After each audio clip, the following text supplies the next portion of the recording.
Another week brings another set of coins to show you all. I have been away for the last couple of weeks on holiday, so I hope you've all enjoyed the new varied content that I have been producing, exposing you all to loads of different areas of numismatics to suit all collecting areas. If there is ever anything you'd like me to cover in the future, then feel free to leave a comment down below and I'll see what I can do. This week's bundle brings a mixture of coins from the Icini tribe to the more modern coins of Charles I, with some beautiful examples that I have wanted to hold for a long time. And a preview of that coin is on screen now. Can you guess what it is? Well, before we get into that, let's have a look at our first coin of the bundle. That is the latest coin of the bundle too, minted under Charles I before the start of the Civil War with Parliament. Charles was famous for his self-righteous and high concept of royal authority, believing in the divine right of kings. His coinage is some of the most diverse in terms of types, styles, denominations, and the sheer amount of variety it displays. That there is something for the beginner all the way to the hardcore numismatist. Charles had a varied reign with an incredible number of mints that were introduced after he set up in Oxford and named it his capital. Coins like ours display a regular bust of type 3A1 and the Stuart oval shield on the reverse. Once the first part of the Civil War was declared, Parliament still produced coins with Charles's name and portrait, whilst Charles produced his own coinage to spread propaganda of his own viewpoint. But a video on this will be coming very soon, and I have had a lot of new members to the channel, so it would be interesting to hear down below your collecting area and whether or not Charles I fits into that. Secondly, we have a wonderful Mary Groat that is part of my own collection. Mary Tudor is known by many as Bloody Mary, a Catholic ruler and the first Queen of England. We all know Tudor coinage is one of my favourite, purely down to the history of the time and the infamous family line. Unfortunately, numismatically, Mary's reign doesn't offer much, but that doesn't stop collectors paying top dollar for a high-grade example of the very sought-after Groat. As far as her silver coinage is concerned, she minted a high amount of larger coinage, both in her singular and dual rule, so that makes those small denominations more scarce and much more valuable. So this is a Groat from her dual reign, the lesser common of the two Groats, especially in grades like this one. The legend bears both Philip and Mary's name, with a left-facing bust of the Queen. The next big Mary coin from my collection would be a dual reign sixpence or shilling, with both Mary and Philip's portraits facing, but these are incredibly expensive in comparison. Mary's solo coinage reverse legend changes from "Truth is a daughter of time" to the standard "We have made God my helper." Shame about the couple of surface marks from the spade, but a fantastic example to add to my cabinet nonetheless. We then have a full gold stater from the Icini tribe. The Icini began producing coins around 10 BC. Their coins were a distinctive adaptation of the Gallobalic face horse design, and in some early issues, most numerous near Norwich, the horse was replaced with a boar. Some coins are described Icini, making them the only coin producing group to use their tribal name on coins. The earliest personal name to appear on coins is Antedios at about 10 BC. Icini are by far one of the more common silver and gold staters that I get sent to list on the website, with lots of examples available at all price points. Our gold stater is an Icini Freckenham flower type minted between 20 BC and 10 AD, weighing 5.46 grams of gold. The obverse displays a large 3-pellet flower with central pellet in ring, with 4 pellet spokes radiating from flower, and plain curved line in each quarter. The reverse displays a horse right, with a large open head, with a large wheel above and pellet rosette below. Next we have an 800-year-old penny from the reign of Henry III. A decision was made at the King's Council held at Oxford in 1247 to undertake a major recoinage due to the poor quality of coinage in circulation. The King's brother Richard, Earl of Cornwall, provided 10,000 marks in silver to return for half a share of the proceeds from the recoinage. Initially, only the London, Canterbury and Bury St Edmunds mints were employed. However, in 1248 a further 8 mints opened. These mints were only closed in 1250, and the type modified to include the king holding sceptre. Only the London, Canterbury, Bury St Edmunds and Durham mint remained open. Following Henry III's death in 1272, the coinage continued to be struck in his name during the early years of Edward I's reign. As the only denomination was the penny, coins were frequently cut into halves and quarters to make half pennies and farthings, and the cross on the reverse aided this practice. The legends of these pennies developed through the classes. We are accustomed to seeing Henricus Rex 3, but this is an early penny of class 2B that reads Henricus Rex Terci. The reverse now displays a long cross with a void down the middle, to aid those cutting them into fractional coins at the mint. Around the cross we can see it reads Nicole on Lund, minted under the supervision of Nicole at the local London mint.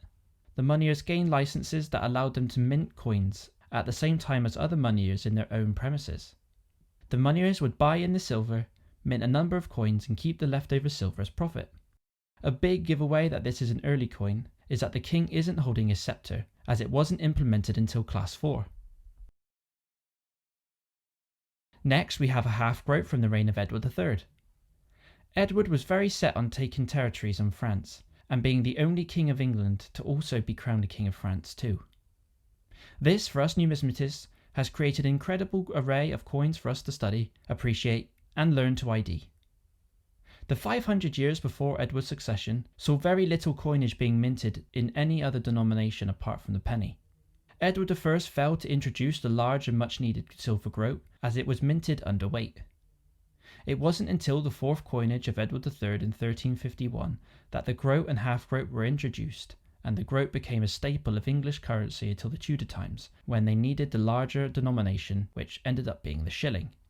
This half-groat is worth 2 pence of silver, and is the very first issue of the fourth coinage during the pre-treaty period. For more information on the different periods, be sure to check out the video at the end of the video. We can tell this by the bust style, or for those not so familiar in the styles, the legend contains the French title. The obverse displays the medieval front-facing portrait of Edward, surrounded by a treasure with the lists at cusps. The reverse displays by far my favourite design of any reverse legend, with 2 legends, one translating to I have made God my helper, the religious propaganda from the Bible, reading, Behold, God is my helper, the Lord is the upholder of my life. The pre-treaty coinage is further divided into sub-series too, this coin falling into Series C, and we know this because the C's and E's are closed. We have a different style of M called Lombardic, and finally we have a wedge-shaped tail of the R, and as you can see the flick of the R is a wedge, or it looks like a slice of pizza. And Series D is the exact same, but the tail of the R isn't a wedge and is connected to the R fully. Next we have another addition to the collection that was sent to me this week, an Edward IV groat from his second reign after Henry VI was restored briefly. Edward IV's second reign brought 12 years of new coinage, bearing a design similar to that of Henry VI, and less like his light coinage we often see for sale during his 9-year first reign. It may well be that the older Henry VI portrait punches were used after his brief restoration, and for me, although of such slight change, it makes all the difference that makes it very distinct.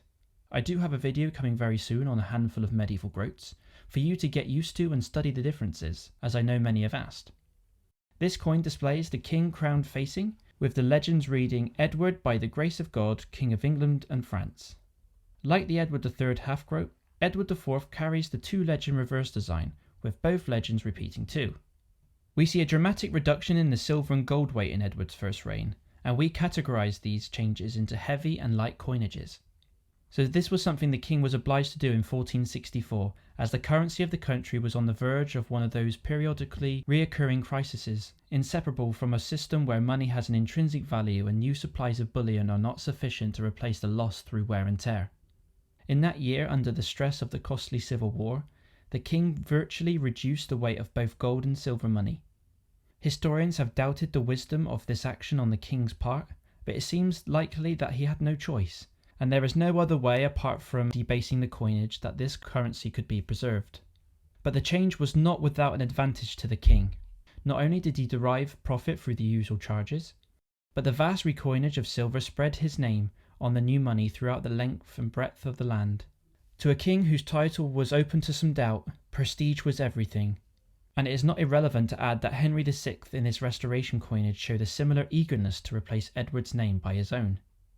The first 4 years of Edward IV's second reign saw the London Mint producing £7,000 to £10,000 of silver each year, gradually reducing each year until his death in 1483, where they produced only £587 in the last 7 months. Lastly, we have a very desired penny from the reign of Edward IV. This is a famously small Irish penny of the Sons and Roses coinage. The Sons and Roses pennies were minted in Dublin between 1479 to 1483, where Fitzgerald was reappointed as Lord Deputy in summer 1479, and in a precept issued to him by Edward IV on his resumption of the office of Lord Deputy, the King gave explicit instructions for the Irish coinage. Contemporary evidence reads, "The King's will, that the Master of the Mint only work his coinage within the Castle of Devlin, touching the finesse it can be according to the standard of England, that all and every of the pieces to be coined bear a noticeable difference to each side. On the cross side be a rose, and upon the pile side a notable difference of the device easy to be known to everybody, according to such prints to be delivered unto the Master at the Mint here." The weight standard of the Sons and Roses coinage was specified by the Kings to be the same as the light coinage of 1473 at 32 troy grains to the groat. I don't know about you all, but it is very refreshing to see a new design on these medieval pennies, on not only the obverse but within the quarters on the reverse too. We can see on the reverse that it has a rose in the centre, with suns in the quarters. A penny that I would love to have snatched up, but the funds were low this week. So there we have it. I hope you've enjoyed today's video on an array of coins from all areas of the English coinage. Be sure to let me know what examples you have in your personal collections, and for all the information used in the video, please use the BNJ's papers down below. Thank you all for watching, and as always, keep collecting.